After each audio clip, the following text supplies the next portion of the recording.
Argentina দলে কি তবে সত্যিকার অর্থে ম্যারাডোনা ফিরে আসছেন? কথাটি শুনে কি অবাক হলেন? কথাটি অবিশ্বাস্য শোনালেও ফুটবল বিশ্ব আবারও সাক্ষী হতে চলেছে ঠিক এমন কিছুরই।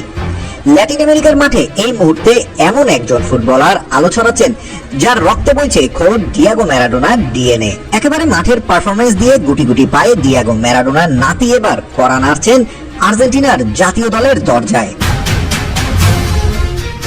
রিভার প্লেটের একাডেমি থেকে এমএলএস হয়ে যার পায়ের জাদুতে এখন মুগ্ধ পুরো আর্জেন্টিনা লীগ।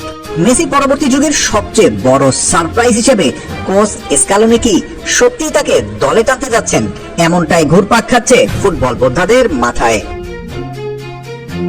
ডিয়েগো ম্যারাডোনার ফুটবলের জাদুকরী নস্টালজিয়া আর্জেন্টাইন ফুটবল ফ্যানদের সবসময় ভিন্ন এক আবেগের জন্ম দেয়। সেই আবেগকে নতুন করে উস্কে দিয়েছেন ডিয়েগোর আপন বড় বোনের নাতি এরনান লোপেজ মুনিওস।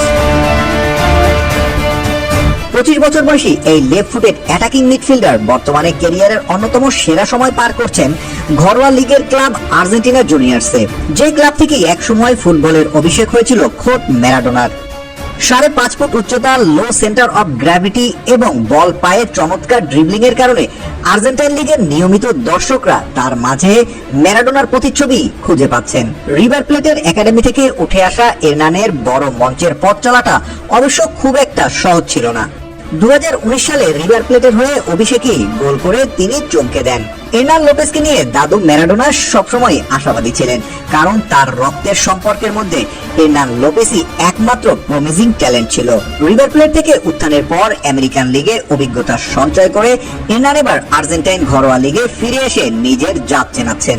বর্তমানে মাঠে তার ভিশন, বিগ চান্স ক্রিয়েশন এবং লাইন ব্রেকিং থ্রু পাস এসব দক্ষতার দিক দিয়ে আর্জেন্টাইন লিগে সে অন্যান্য সবার থেকে এগিয়ে রয়েছেন এবং এর ফলে তাকে লিগের অন্যতম কার্যকর প্লেমেকার হিসেবে বিবেচনা করা হচ্ছে। সেই সাথে সুযোগ পেলেই বক্সের বাইরে থেকে নেয়া তার বুলেট গতি শট প্রতিপক্ষের ডিফেন্স কাঁপিয়ে দেয়। আর্জেন্টাইন ক্লাব জুনিয়র্সের হয়ে তার এই ধারাবাহিক পারফরমেন্সের উপর নাকি নজর রাখছেন Argentine mastermind coach Lionel Scaloni নিজেই। পাশাপাশি ইটালিয়ান সিরিয়া লিগের তোরিনোর মতো ক্লাবের স্কাউটরাও তার খোঁজ খবর নিচ্ছেন রীতিমতো। তবে আর্জেন্টিনা জাতীয় দলে ঢোকার পথটি কঠিন হলেও অসম্ভব কিছু নয়। লিওনেল স্ক্যালোনির জাতীয় দলের দরজা কিন্তু কখনোই কারো জন্য বন্ধ থাকে না এবং এরনান লোপেজের জন্য পজিটিভ দিক হলো স্ক্যালোনি সবসময় কেবল ইউরোপের বড় ক্লাবের নামের উপর ভিত্তি করে দল বানান না, বরং সাম্প্রতিক ফর্ম, আইডিয়াল প্রোফাইলে সবচেয়ে বেশি প্রাধান্য দেন। এই মুহূর্তে এরনান লোপেজ আর্জেন্টিনা ঘরোয়া ফুটবলের সেরা ক্রিয়েটিভ মিডফিল্ডারদের একজন। আর্জেন্টিনা জাতীয় দলে বর্তমানে মেসি পরবর্তী সময়ের জন্য একজন প্লেমেকারের খোঁজে রয়েছে কোচিং স্টাফরা।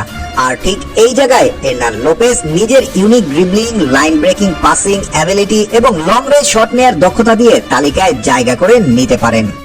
একই সাথে ইউরোপের তোরিনোর মতো ক্লাবে তার নাম লেখালে জাতীয় দলে তার সুযোগ পাওয়ার সম্ভাবনা অনেকটাই তৈরি হবে। স্ক্যালোনি যেমন সাম্প্রতিক সময়ে ঘরোয়া লিগ থেকে ব্যাকআপ প্লেয়ারদের সুযোগ দিয়ে বিশ্বমঞ্চে আলো ছড়িয়েছেন, এরনান যদি এই অতিমানবীয় ফর্ম ধরে রাখতে পারেন তবে ম্যারাডোনার উত্তরসূরি হিসেবে জাতীয় দলের জার্সি গায়ে জড়ানো তার জন্য কেবল সময়ের ব্যাপার মাত্র।